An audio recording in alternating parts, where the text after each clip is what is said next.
Here we go. Well, I don't know what you do with the people standing around watching, but there are at least 5 suspects charged in connection with the violent Cincinnati brawl that left 2 people seriously injured on Saturday night. The Trump administration is suggesting this should be treated as a hate crime investigation. And while it remains unclear what led to the attack exactly, it is very clear about how violent it got. One of the most disturbing parts of the story is how many people were just standing around watching. Like Asman said just now, I think that's a really dumb thing to do. I mean, at the very most, get away from the situation and call the police. Clearly not just watching, because we have so many video of it. They were on their phones. One person There's called a good chance that the people that were recording it were in on it. 911. Now, here's a warning. Some of what you'll see obviously is disturbing, maybe even graphic. So now let's go to Brian Yennis, who's in the studio to take us through all of this. Brian, this video went viral, and parts of it are really hard to watch. Yeah, absolutely. Very difficult to watch, Harris. The charges against the 5 suspects are sealed, and we don't even know yet how many, if any, have been arrested. Cincinnati's police chief says we can anticipate, though, more charges against more people.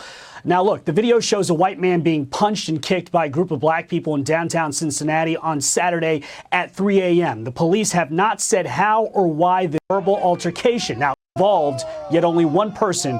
Police chief says 100 people, woman appearing to try to protect the man, is sucker punched by another man, appearing to be knocked unconscious. Cincinnati's police chief said unacceptable to not call the police when you view this.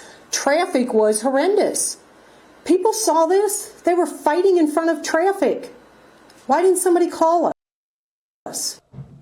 Vice President It's because they was trying to get that internet clout. That's why. J.D. Vance spoke about this yesterday while in Ohio. Listen. And look, you can't claim everything that happens between 2 groups of people. Like, obviously that was a white couple that was probably, who knows what was going on there. It's probably fucking around, and then they found out. Who knows what could have happened there.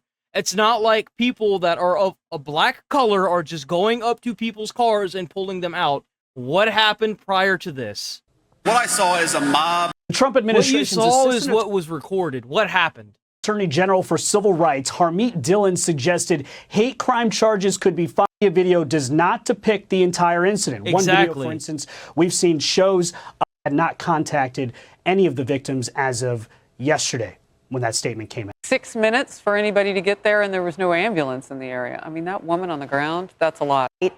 Or brawl, I would use words like complicit laws. So if you take part in attempted murder, I would charge them with felonious assault. I would charge with them everything under the book. And Harmeet Dillon is absolutely right that if the state doesn't get it right, and I'm not holding my breath, then step in with 8 charges at the federal level. This was nauseating to watch. I mean, yeah, they should definitely go to jail for assault, but I don't really know if a hate crime is really where we should go with this. There is no place for this. It's so vague. Like, what happened prior to this fight? Like, you arrested these people, you didn't ask them what happened? In our civilized society, and the fact that Cincinnati downtown in that area was bare and devoid of law enforcement, that is on the shoulders of that police chief Terry. And there are so many. You know what probably caused that? Defunding the fucking police, retard. That's what happens when you defund the police. Well, what we do know is when you defund the police, there's less police to go around, and then crime thrives. Big fucking surprise. Ended with a horrific act of mob violence. And then you have a woman punched unconscious, could have died, like you said. But the real problem is social media, apparently, amplifying the wrong narrative about this. No, we know what we saw. And whatever built up to the moment, we then saw a horrific mass number of people rounding on one guy and a woman knocked cold. And we also saw so many phones out. You know, what has happened to us? I hate to break it to you, but like, you couldn't tell what race the person behind the phone was. Like, you don't know what led up to this. They were obviously a couple. Bro was probably trying to throw hands and probably got his ass beat. I mean, based on what I saw, that's kind of what it looks like. He probably had problem with one person and he didn't realize that there were 6 other people, and then he got his ass beat. That's kind of what it looks like to me, but I could be wrong. But we don't really know.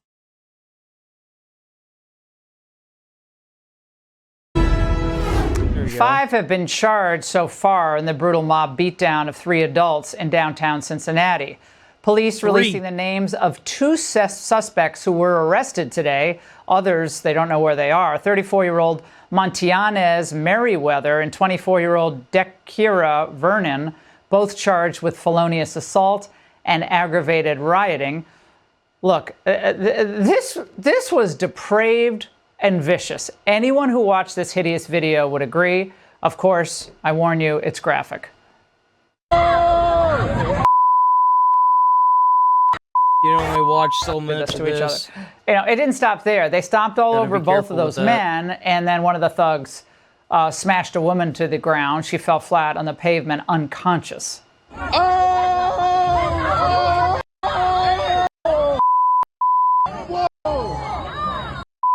You can hear people laughing in the background in some of these videos. We don't know exactly what happened before the fight. Police say some sort of...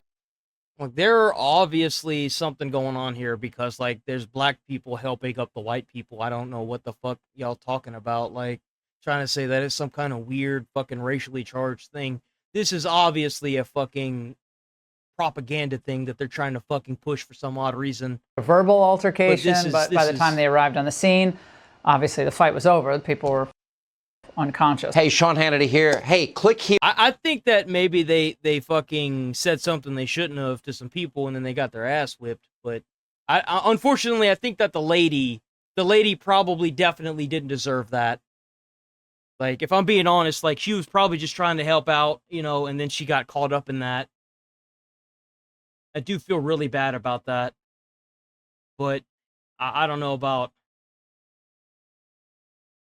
that. Just kind of like, it's so vague that you really don't know what happened that led up to that. They're going to have to ask the suspects at this point. And even then, like, who knows, they could be lying.